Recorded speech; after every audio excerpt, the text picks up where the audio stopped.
जहाँ हम सेक्टर की ही बात कर रहे हैं तो इसमें consumption, pharma, health care, of course यहाँ पर पॉजिटिव स्टांस है, लेकिन आईटी सेक्टर पर भी बात करना बेहद ज़रूरी हो जाता है। और आईटी में पर्टिकुलरली आईटी सेगमेंट को ही अगर देखें, क्योंकि कनेक्टिंग, ग्लोबल कनेक्टिंग सेक्टर है, आईटी सर्विसेज और ब्रॉडर टेक इकोसिस्टम पर आपकी राय, आपका नज़रिया जानना चाहेंगे। बिकॉज जिस तरह से ग्लोबल मार्केट में, यूएस मार्केट में मंदी की आशंका, रिसेशन का खतरा, उसका इम्पैक्ट डोमेस्टिक आईटी कंपनियों पर लगातार पड़ रहा है। अब ऐसे में आईटी सेक्टर को किस तरह से वॉच आउट करना है? आईटी सेक्टर में अगर लॉन्ग टर्म प्लेइंग है, लॉन्ग टर्म पोजीशंस किसी ने बनाई है, उनके लिए हिदायत, एडवाइस क्या होगी?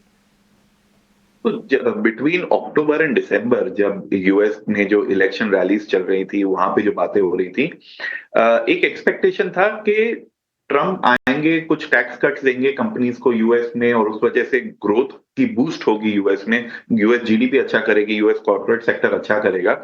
और उस वजह से पॉजिटिव थे लोग आईटी सेक्टर की तरफ, और उसे एक री रेटिंग मिल गया कि नेक्स्ट ईयर आईटी सेक्टर के लिए अच्छा रहेगा। काफी उनके जो क्लाइंट्स हैं यूएस और यूरोप में हैं, तो उनके आईटी बजट्स बढ़ेंगे, उनकी स्पेंडिंग बढ़ेगी, और आईटी सेक्टर ने एक री रेटिंग लिया था अपवर्ड। लेकिन जनवरी से अगर जो अनाउंसमेंट्स आए हैं, वो ऐसे अनाउंसमेंट आए हैं जो यूएस को ग्रोथ नहीं बल्कि रिसेशन की तरफ लेके जा रहे हैं। ग्लोबल ब्रोकरेजेस जो हैं, उन्होंने रिसेशन की जो प्रोबेबिलिटी है यूएस में, वो बढ़ाते दिख गए हैं। वो अभी आई थिंक 35% प्रोबेबिलिटी बता रहे हैं एवरेज की यूएस में रिसेशन आ सकती है। अब इस वजह से आईटी सेक्टर पे भी प्रेशर है कि अगर उनके जो इंपॉर्टेंट क्लाइंट्स हैं, बिजनेसेस हैं, अगर वो सफर कर रहे हैं, तो शायद आईटी बजट्स और उनके स्पेंडिंग पे भी इंपैक्ट आ सकता है। तो इस वजह से IT sector is under pressure. आपने देखा होगा specially mid cap small cap IT में, जहां री रेटिंग बहुत अच्छी हुई थी, वहां पे सबसे ज्यादा प्रेशर आया है। लार्ज कैप आईटी एक्चुअली अब जो है अच्छे वैल्यूएशन जोन पे आ रहे हैं, और उनकी जो डिविडेंड यील्ड अच्छी है, उनके अभी वैल्यूएशन अच्छे हो गए हैं।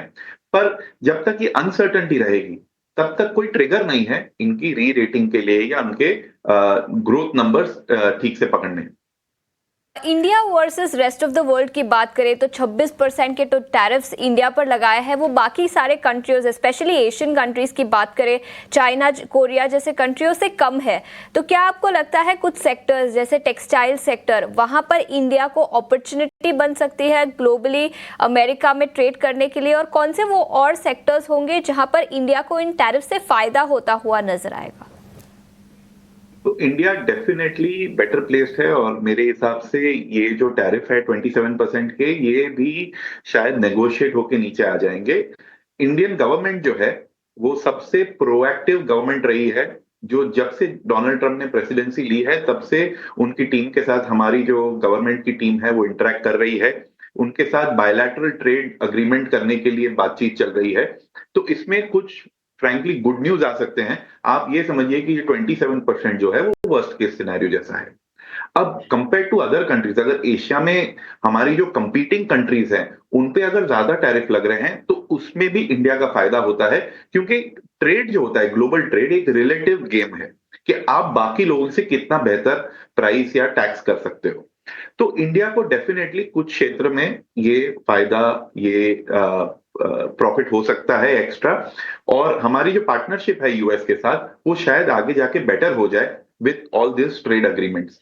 हम भी यूएस कंपनीज के लिए कुछ ना कुछ शायद यहाँ पे टैरिफ कम करेंगे, वो नेगोशिएशंस होंगे। ऑलरेडी मीडिया में जैसे आप लोगों ने बताया कि काफी चीजों में इंडिया भी, जो कार्स, बाइक, उसमें इंडिया भी टैरिफ कम करने की बात कर रहा है, ताकि हमारे जो रिलेशंस हैं यूएस के साथ वो बेहतर हो सके।